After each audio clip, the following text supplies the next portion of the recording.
Donc, chers étudiants, bonjour. Donc, on va faire maintenant la régulation de la pression artérielle.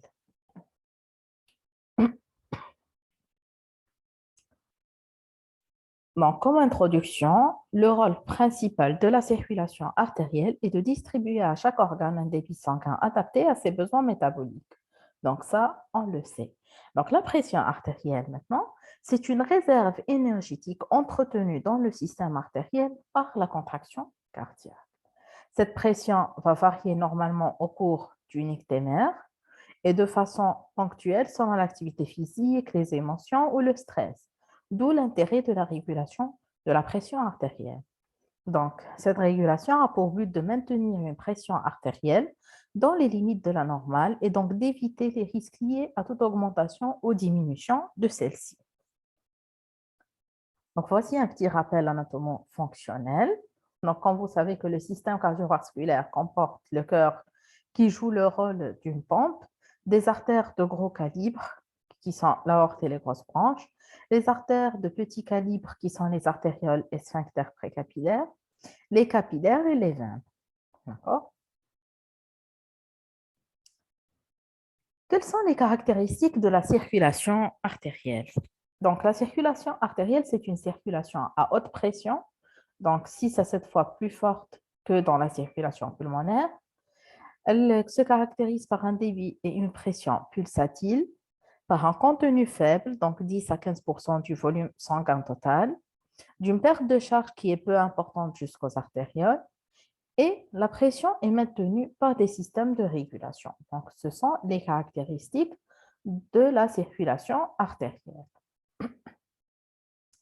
Donc, c'est quoi la pression artérielle? La pression artérielle, c'est la force exercée sur les parois artérielles par le sang éjecté du cœur. Donc, il va y avoir le développement d'une tension qui s'exerce sur les parois de ces artères. Donc, la pression artérielle est égale au débit cardiaque fois les résistances périphériques totales. Donc, débit cardiaque fois R. Et on sait que selon le cours précédent, que le débit cardiaque est égal au produit de la fréquence cardiaque fois le volume d'éjection systolique. Donc, cette pression va varier en permanence au cours du cycle cardiaque.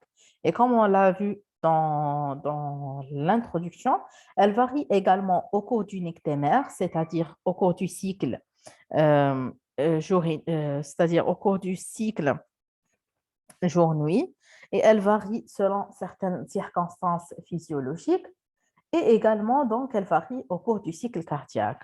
Elle se caractérise par deux grandeurs hémodynamiques. Donc, comme vous voyez ici, donc, ce schéma, on l'a vu, si vous vous souvenez, au cours du cycle cardiaque. Donc, ça, c'est la pression, c'est les variations de pression donc, de l'aorte. D'accord? Donc, ce schéma, on voit très bien qu'on a deux grandeurs hémodynamiques. Donc, la première, c'est la pression artérielle systolique ou bien la PAS, pression artérielle systolique. C'est la pression maximale atteinte lors de l'éjection systolique. D'accord? Donc, c'est la pression maximale lors de l'éjection systolique. Et elle traduit donc la pression qui règne dans l'aorte durant la phase d'éjection jusqu'à une valeur maximale. Donc ça, c'est la pression artérielle systolique. La pression artérielle diastolique, la PAD, donc pression artérielle diastolique, c'est la pression minimale atteinte lors de la diastole. Et elle traduit donc la pression des vaisseaux durant la phase de diastole et la phase de mise en tension.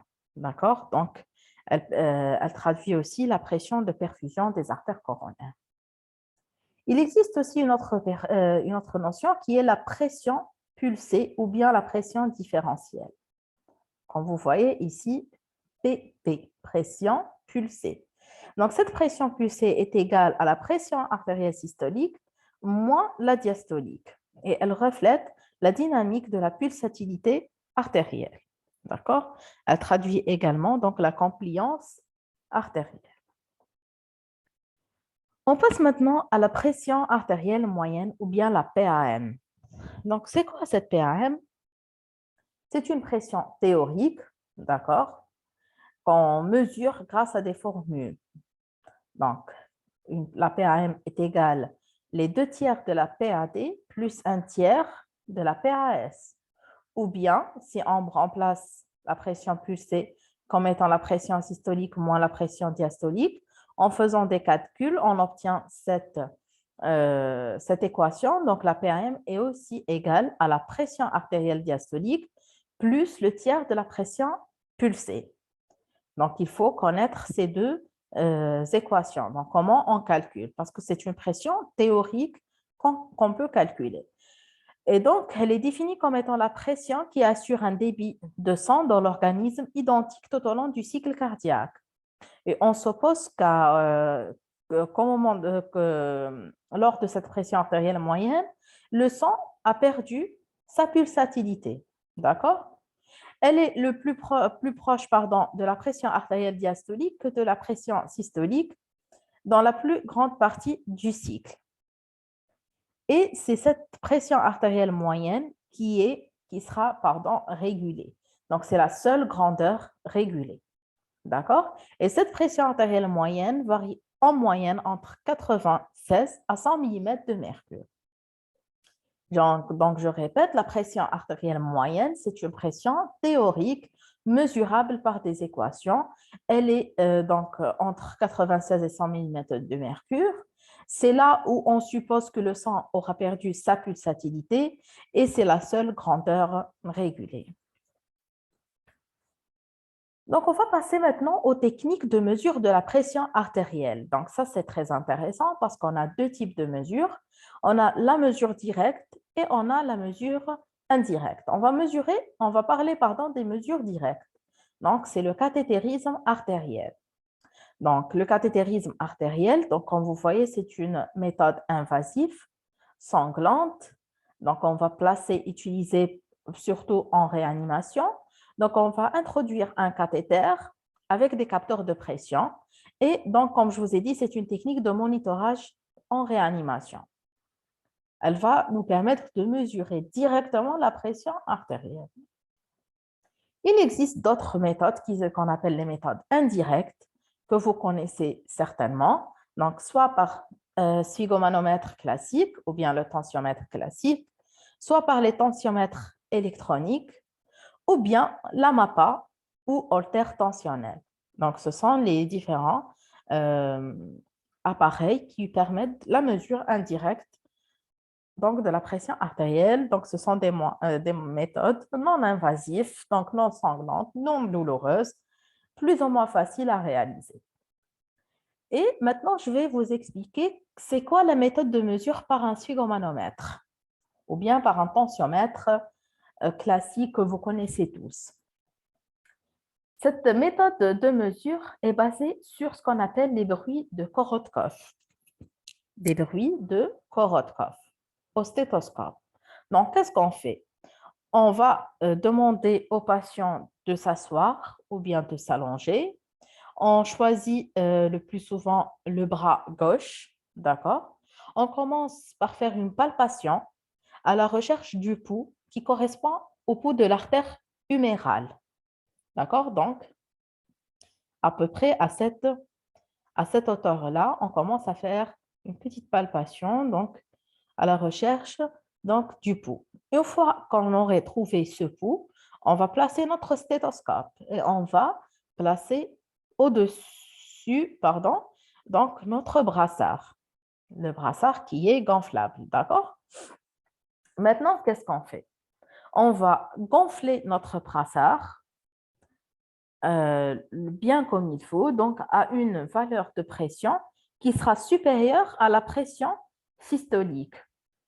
Donc ici, l'artère est complètement comprimée, on n'entend aucun bruit, donc on est ici, d'accord? Donc on gonfle en général vers 200 mm de mercure ou 220 mm de mercure.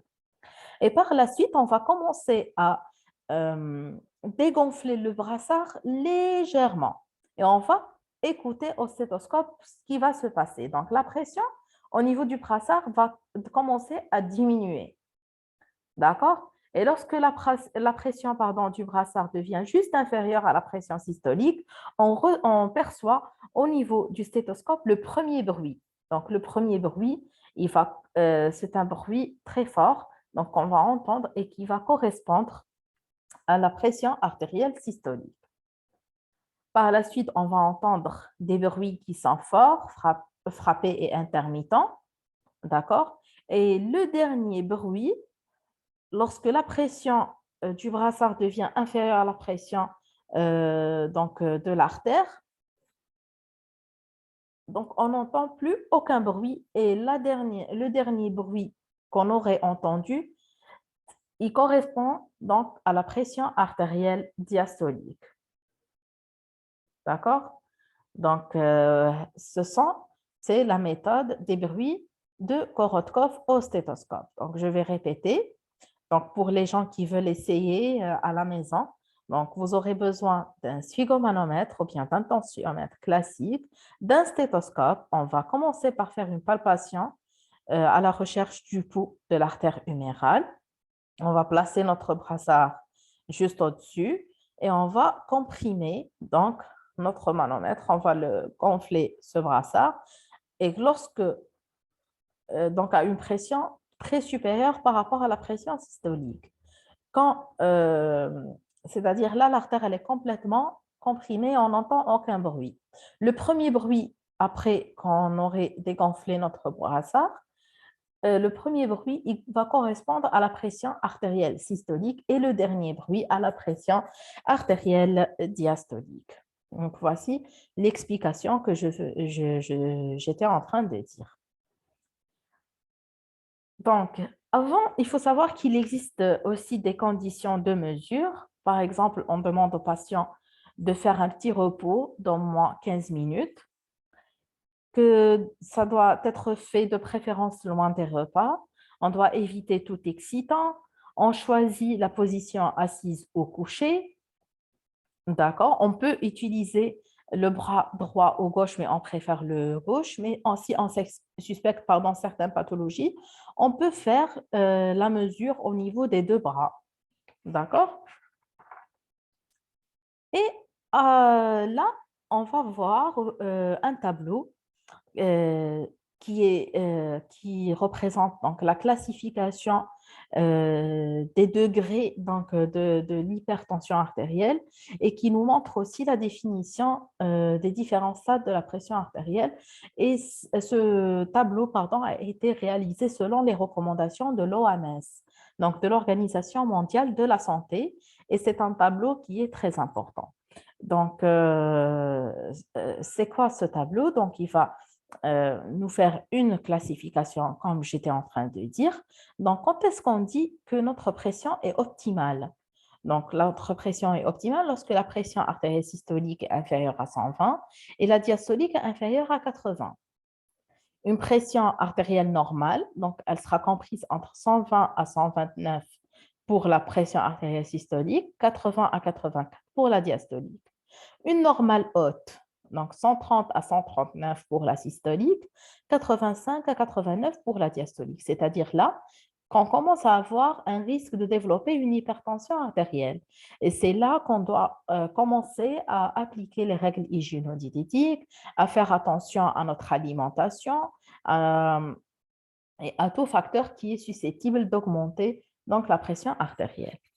Si on a une pression artérielle systolique au-delà de 140, on est en hypertension.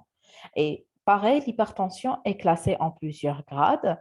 Donc, ça, ce n'est pas de votre niveau, mais c'est un plus pour vous. D'accord? Donc, il y a l'HTA grade 1, donc PAS entre 140 et 159 avec une PAD entre 90 à 99, grade 2, 160 à 179, PAD 100 à 109, grade 3 plus de 180 et ou plus de 110 pour la PAD. On peut avoir une HTA systolique isolée, donc avec juste augmentation des chiffres tensionnels, donc de la pression artérielle systolique qui sera supérieure ou égale à 140 mm de mercure avec une pression artérielle diastolique normale ou bien inférieure à 90. Donc, on avait dit aussi que donc, la pression artérielle, c'est une variable hémodynamique régulée par l'homéostasie. La pression artérielle moyenne consiste la véritable variable régulée de l'appareil cardiovasculaire. Et au repos, donc, elle ne varie pas de plus de 10 mm de mercure. Ceci est dû à la présence d'une régulation fine et permanente. Donc, passons maintenant à la régulation de la pression artérielle. Donc, la régulation de la pression artérielle doit passer par l'étude des bases de biophysique. D'accord? Donc, on avait dit que c'est une pression, que la circulation artérielle, pardon, est une circulation à haute pression. Donc, elle se définit comme étant le produit du débit cardiaque fois les résistances périphériques totales. D'accord? Donc, l'étude de la régulation va porter sur les déterminants du débit cardiaque, donc fréquence cardiaque fois le volume d'éjection systolique.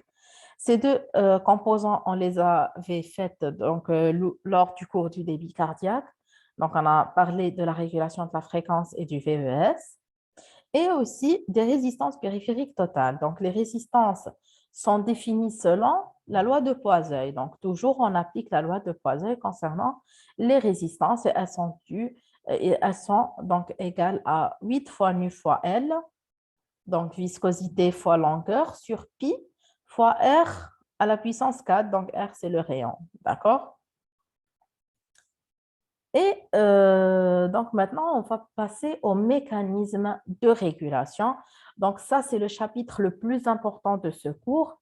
Donc, il faut vraiment le comprendre. Et comme je vous ai toujours dit, il faut toujours reprendre le plan. Et à côté de chaque titre, vous mentionnez les sous-titres et juste un petit mot. Comme ça, vous pouvez à la fin retenir votre cours plus facilement.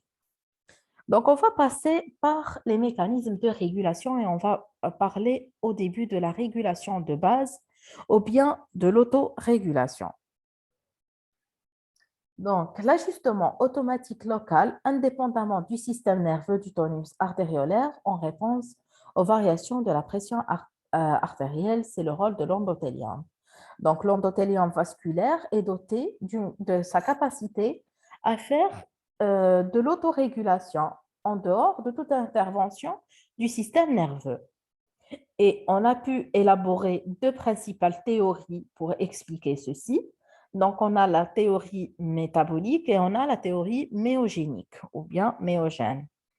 Donc, concernant la théorie métabolique, donc, elle stipule que l'endothélium peut synthétiser des substances vasoactives et qui vont agir au niveau du muscle lisse des vaisseaux. Et donc, selon cette substance, on peut avoir soit une vasoconstriction, donc la diminution du diamètre ou bien du calibre des vaisseaux, ou bien une vasodilatation, donc c'est l'élargissement du vaisseau. La deuxième théorie, c'est la théorie méogène, donc c'est un contrôle spontané du diamètre des vaisseaux. Donc, c'est une activité contractile spontanée réflexe. Donc, ça, c'est juste un réflexe qui se fait au niveau des vaisseaux. D'accord? Donc, deuxième mécanisme de régulation, donc c'est la régulation nerveuse. Donc, si on dit régulation nerveuse, on va faire d'abord un petit rappel concernant ce qu'on appelle l'arc réflexe. Vous savez qu'il y a toujours un arc réflexe. Ça concerne tout type de régulation nerveuse. Donc, l'arc réflexe commence par des récepteurs. Ces récepteurs qui vont envoyer des signaux via des voies afférentes vers un centre nerveux. Ce centre nerveux va envoyer des voies efférentes vers un organe ou bien voilà, un organe effecteur. D'accord? Donc ça, c'est le schéma standard de tout axe arc réflexe. Pardon. Donc maintenant, on va parler des différents récepteurs. D'accord? Vous me suivez. Donc, on va parler des barorécepteurs. Donc, baro, ça vient de pression, d'accord? Donc, ce sont des récepteurs qui se trouvent tout d'abord, on les trouve où? Au niveau de la crosse de l'aorte et des sinus carotidiens. D'accord? Donc, c'est des mécanorécepteurs ou bien des tensorécepteurs. Donc, ils sont sensibles aux variations donc, de la pression au niveau de l'aorte. Ils sont sensibles à l'étirement. D'accord?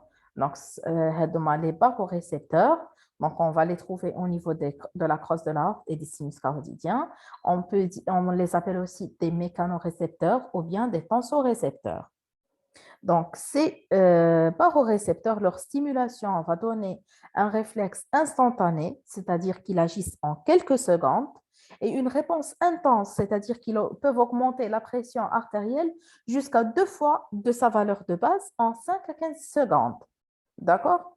Par contre, c'est des récepteurs saturables, c'est-à-dire qui s'épuisent en quelques heures. Et ils répondent aux variations brutales de la pression comprises entre 50 à 200 mm de mercure. Comme vous voyez ici, donc, toute variation entre 50 et 200 va donner donc, une décharge ou bien une stimulation accrue de ces barorécepteurs et ils ont une réponse qui est adaptable. Donc, ils peuvent être adaptables. Donc, on va voir l'arc réflexe du baroréflexe, donc de ces récepteurs, ou bien ce qu'on appelle aussi le baroréflexe. Donc, voici l'arc réflexe. On va commencer par les récepteurs. Donc, on avait dit que les barorécepteurs, se trouvaient au niveau de la crosse de l'aorte et au niveau des sinus carotidiens. D'accord? Ils vont envoyer les signaux vers les centres nerveux via les voies afférentes. Donc, ces voies afférentes sont le nerf de Hering, donc le nerf de Hering qui est une branche du nerf 9, ou bien le glossopharyngien, et le nerf de Sion qui est une branche du nerf vague. Donc, ces deux voies afférentes, ils vont acheminer au niveau des centres nerveux. On a un centre, le centre bulbaire. Donc, au niveau du centre bulbaire, on a deux types de centres. On a un centre cardiomodulateur, d'accord? Donc, cardiomodulateur qui va avoir une action avec le nerf vague cardiomodératrice ou bien donc, en mettant en jeu le système nerveux parasympathique. Et on a le cardio-accélérateur, donc qui va augmenter la pression artérielle, donc il va jouer un rôle de cardio-accélérateur. Donc, l'effecteur, c'est le cœur. Donc, au niveau du cœur, on a deux types de voies efférentes. Donc, pour le centre cardiomodulateur, c'est le nerf vague. Pour le centre cardio-accélérateur, c'est le nerf sympathique cardiaque. Au niveau d'un deuxième effecteur, donc, ce sont les artères. Donc, on a le nerf artériolaire. Et concernant la médullo-surrénale, c'est le nerf splanchnique. D'accord? Donc, c'est ça l'arc réflexe. Donc, on va répéter ceci. Donc, la régulation nerveuse, je vous ai dit qu'on va étudier les différents réflexes. D'accord? Donc, on avait commencé par les barorécepteurs. Donc, ces barorécepteurs, ce sont les caractéristiques des barorécepteurs et ça, c'est très, très important et c'est à retenir. D'accord? Donc, on avait dit qui sont des mécanorécepteurs ou des tensorécepteurs, qui vont répondre à des variations de pression comprises entre 50 et 200 mm de mercure. Ils ont une réponse instantanée intense, mais ils sont saturables et adaptables. On est d'accord. Mais là, on va voir l'arc réflexe, c'est-à-dire comment se fait le baroréflexe. Donc, voici les récepteurs, toujours. Donc, on les trouve au niveau de la crosse aortique et du sinus carotidien. Donc, ils vont acheminer les informations par les voies afférentes qui sont le nerf de Hering et le nerf de Sion. Au niveau du centre bulbaire, donc on a un centre cardiomodulateur. Donc, ce centre-là aura pour action de diminuer la pression artérielle. Il a comme voie efférente donc le nerf vague. Le centre cardio-accélérateur Donc, il aura une réponse, donc il va acheminer via le neurone intermédiaire au niveau du centre médulaire. Donc, un centre médulaire, vous savez qu'il joue un rôle dans l'intégration des différents signaux. Donc, ce centre médulaire, il va avoir donc comme voie efférente vers le cœur le nerf sympathique cardiaque. Il va avoir au niveau de l'artère le nerf artériolaire. Il va jouer aussi un rôle au niveau de la médule surrénale via le nerf splanchnique et la résultante de la stimulation du centre cardio-accélérateur sera l'augmentation de la pression artérielle. Donc, voici une récap. Donc, si on a une augmentation anormale de la pression artérielle, qu'est-ce qu'on va avoir? Donc, augmentation de la fréquence de décharge des barorécepteurs, donc stimulation des barorécepteurs. Au niveau du bulbe, qu'est-ce qu'il va y avoir? Donc, la stimulation du centre cardio-modérateur et l'inhibition du centre cardio-vasomoteur ou bien cardio-accélérateur. Et donc, après, on aura des informations par les efférences. Donc, au niveau du cœur, on aura la diminution de la fréquence cardiaque et du débit. Et au niveau des vaisseaux, donc, la diminution des résistances périphériques. Et comme résultante, donc, on aura la diminution donc, de la pression artérielle. Tandis que donc, dans le cas inverse où on aura une diminution anormale de la pression artérielle, diminution de la fréquence de décharge du barorécepteur. Au niveau du bulbe, on aura la stimulation du centre vasomoteur ou bien cardio-accélérateur et l'inhibition du centre cardio-modérateur. Après, on aura des signaux qui vont être transmis par les efférences, qui auront comme action l'augmentation de la fréquence cardiaque et du VES, donc augmentation du débit, et augmentation des résistances. Et la résultante, c'est l'augmentation de la pression artérielle. Donc, concernant les volorécepteurs, donc, les volorécepteurs, donc, ce sont des récepteurs qui sont situés dans la paroi du système à basse pression, c'est-à-dire la paroi de l'oreillette droite et de l'artère pulmonaire. Ils vont répondre aux variations de la volémie et le réflexe donc, est semblable à celui du barorécepteur. Donc, si on a par exemple une augmentation du volume, donc dilatation des parois donc, de l'oreillette droite, stimulation des volorécepteurs, donc c'est pour ça qu'on parle de volémie. Donc, qu'est-ce qu'on aura comme résultat? Donc, la diminution du débit et des résistances et donc la diminution de la pression artérielle. Maintenant, on va parler aussi d'autres récepteurs qui sont les chémorécepteurs. Mais là, il s'agit des chémorécepteurs périphériques. D'accord? Donc, on va les trouver au niveau des corpuscules carotidiens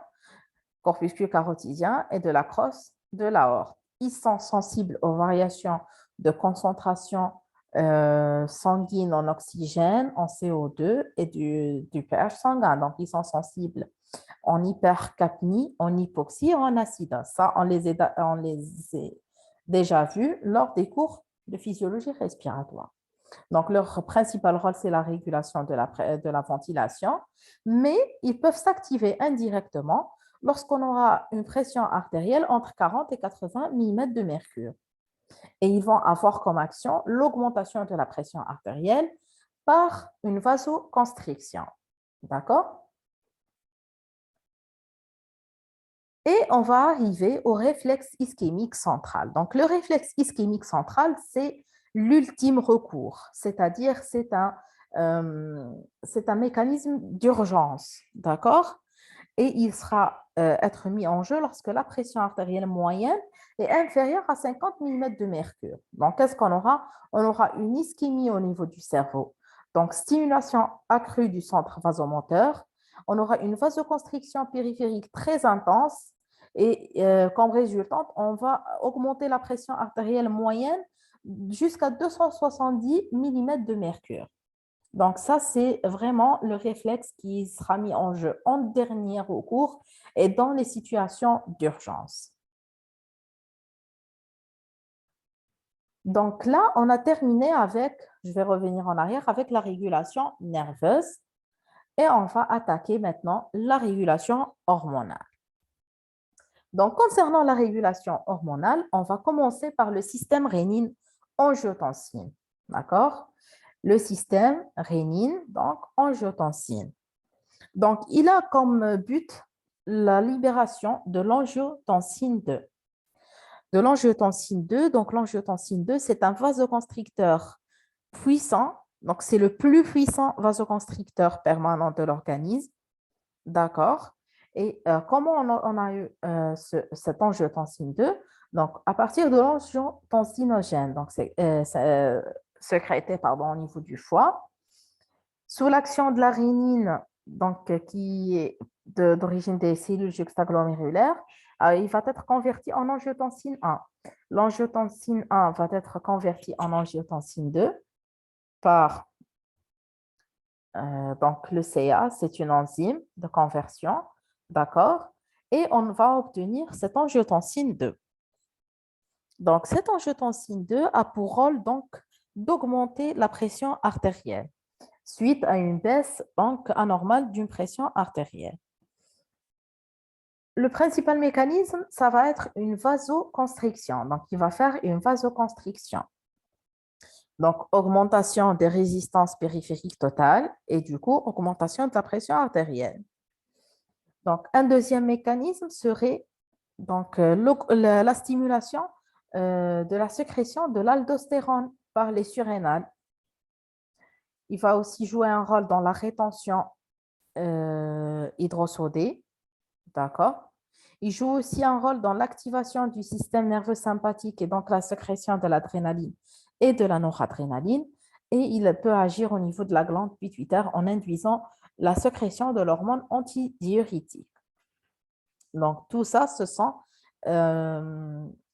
c'est-à-dire les effets de l'angiotensine 2 qui aura comme but d'augmenter la pression artérielle.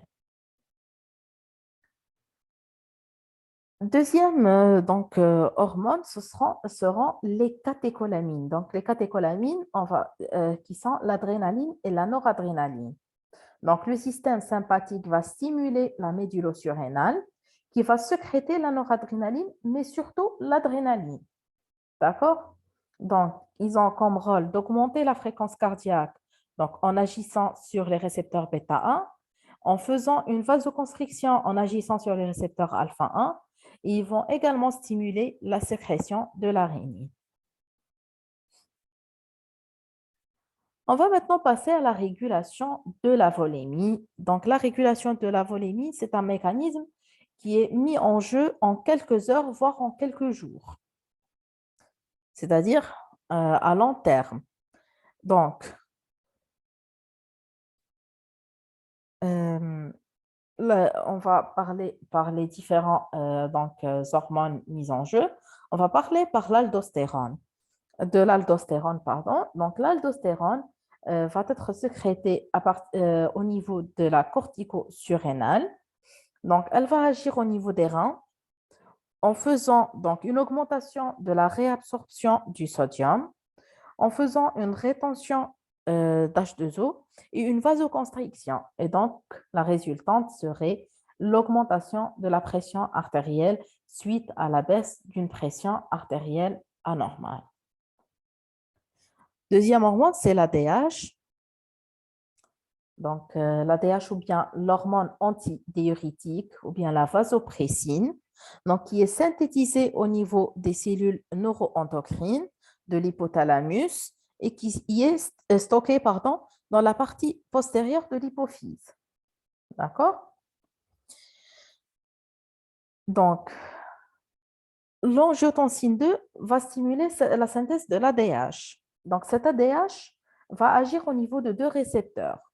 Le premier type de récepteur, ce sont les récepteurs V1, d'accord, qu'on va trouver au niveau des muscles lisses des vaisseaux. Et le résultat serait donc de leur stimulation une vasoconstriction. Le deuxième type de récepteur pour ADH, ce sont les récepteurs V2. Et donc, on aura une réabsorption de l'H2O. Donc, ces deux mécanismes auront comme résultante l'augmentation de la pression artérielle. Donc, troisième facteur, c'est le facteur, atrial natriurétique. Donc, donc, il sera synthétisé par les myocytes des oreillettes et il va agir sur différents récepteurs. Donc, les récepteurs du FAN, on les trouve au niveau des reins, des vaisseaux, des poumons, du cerveau. D'accord? Et donc, en cas d'augmentation de la volémie, ce FAN ou bien le PAN, d'accord, peptide natriurétique auricular, donc en anglais. Donc, qu'est-ce qu'il va faire comme action? Donc, il va diminuer l'aldostérone, rénine et angiotensine 2. Il va faire une vasodilatation, une diminution de la réabsorption tubulaire de l'ANA+, et donc une diminution de l'augmentation de la natriurèse et du débit urinaire. Et on aura comme résultante, donc, l'inverse, donc une diminution de la pression artérielle. Donc, voici un schéma qui nous montre la différence d'intervention chronologique de l'intervention de chaque système de régulation. D'accord? Comme vous voyez, on a des systèmes donc, qui interviennent en quelques secondes, voire quelques minutes, et d'autres en quelques heures, voire quelques jours. D'accord? Donc, en général, donc, c'est le contrôle nerveux qui va être mis le plus rapidement possible et le contrôle de la volémie, c'est celui qui intervient en dernier. Donc, passons aux variations physiologiques de la pression artérielle. Donc, il existe des variations qui sont tout à fait normales et physiologiques de cette pression artérielle. Premièrement, donc, l'âge et le sexe. Donc, concernant l'âge, comme vous voyez ici, donc la pression artérielle s'élève avec l'âge. Chez l'enfant, plus de 10 ans, la pression artérielle systolique est inférieure à 100 mm de mercure. Chez les sujets âgés, les artères sont plus rigides, donc on a une augmentation de la pression artérielle différentielle qu'on a vu au début du cours, qui est la pression pulsée, donc ceci par une diminution de la compliance des artères, donc suite à la rigidité donc, euh, qui se fait de façon normale en rapport avec le vieillissement, d'accord? Et la pression artérielle systolique qui est inférieure ou égale à 150 mm de mercure. Donc, vous voyez ici que plus on augmente en l'âge, la pression augmente. Donc, chez la femme, donc, les valeurs sont discrètement inférieures par rapport à l'homme, d'accord? Donc, il y a aussi une variation par rapport au sexe. Le passage en orthostatisme, donc en cas d'orthostatisme, le sang se dirige vers les zones déclives. Donc, on a une augmentation de la sécrétion de rénine, donc augmentation de l'angiotensine 2, en même temps, diminution du retour veineux de 20%, diminution du débit cardiaque, donc stimulation des barorécepteurs rapides. Donc, on aura comme résultante une vasoconstriction artériolaire, retour aux chiffres, excusez-moi, tensionnel antérieur. D'accord?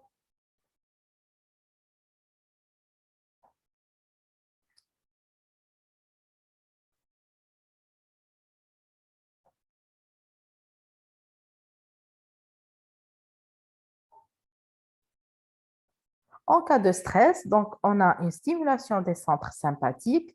Donc, on a une augmentation de la noradrénaline circulante. Sur ça s'ajoute la stimulation aussi de la médulo-surrénale. Et donc, on a une augmentation du débit cardiaque et des résistances périphériques. Et donc, on aura une augmentation de la pression artérielle. Lors du sommeil, donc, c'est la diminution du tonus sympathique et l'augmentation du tonus parasympathique. Et donc, on aura la diminution de la fréquence cardiaque, du débit cardiaque, ainsi qu'une vasodilatation. Et donc, on aura une diminution de la pression artérielle. Donc, à l'effort physique, donc on a une stimulation sympathique précoce, augmentation de la fréquence cardiaque et du débit, avec stimulation des barorécepteurs rapides. On aura une vasoconstriction des artérioles d'autres organes, donc splanchnique et rénal, et on aura une augmentation de la pression artérielle. Par ailleurs, on a une vasodilatation des artérioles des muscles squelettiques et coronaires, diminution des résistances vasculaires périphériques et donc la baisse de la pression artérielle.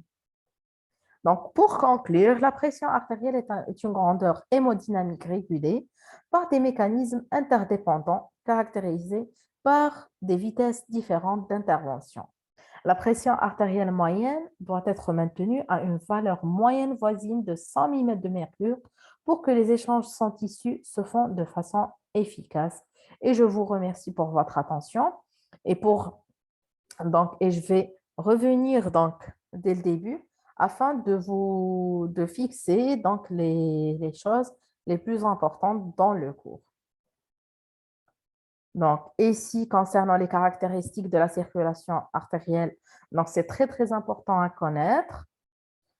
Voilà, donc la loi, donc la pression artérielle est égale au débit cardiaque fois les résistances, va nous permettre de connaître les différents mécanismes de régulation. Les deux grandeurs, donc pression artérielle systolique, c'est la maximale, diastolique, c'est la minimale. C'est quoi une pression différentielle? Donc, c'est la systolique moins la pression artérielle diastolique. Concernant la pression artérielle moyenne, donc il faut savoir que c'est la seule grandeur régulée, que c'est une pression théorique, il faut connaître la loi. Les techniques de mesure, donc la méthode par sphygmomanomètre ou bien la méthode des bruits de Korotkov par le stéthoscope, donc elle est très intéressante pour vous, surtout pour le côté pratique. Donc, les différentes définitions de pression optimale, normale, normale haute. Donc, c'est très important à connaître aussi. Comme je vous ai dit, la régulation, il faut faire un petit schéma. Donc, on a une autorégulation ou bien la régulation de base avec ces deux théories métaboliques et myogéniques. Nerveuse, donc ce sont les différents réflexes, les barorécepteurs, les volorécepteurs, les chémorécepteurs périphériques, et le réflexe ischémique central. Et comme je vous ai dit, pardon, ce sont des mécanismes qui seront mis en jeu dès les premières secondes de variation de la pression artérielle. Ensuite, on a parlé de la régulation hormonale, donc système rénine-angiotensine. Il faut savoir que l'angiotensine 2, pardon, c'est le plus puissant vasoconstricteur de l'organisme. Les catécholamines, donc adrénaline et noradrénaline, et la régulation de la volémie. Donc, comment se fait la régulation de volémie? Donc, aldostérone et ADH vont jouer un rôle dans l'augmentation de la pression artérielle, tandis que le FAN, il va la baisser.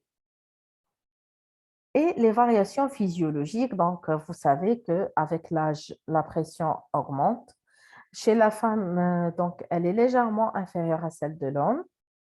Le passage en orthostatisme et le stress, sommeil et effort, ce sont juste des exemples de variations donc, physiologiques de la pression artérielle. Donc, c'est assez intéressant pour vous à connaître comment se font, c'est-à-dire la régulation dans les conditions physiologiques. Et donc, je vous remercie pour votre attention et bonne révision.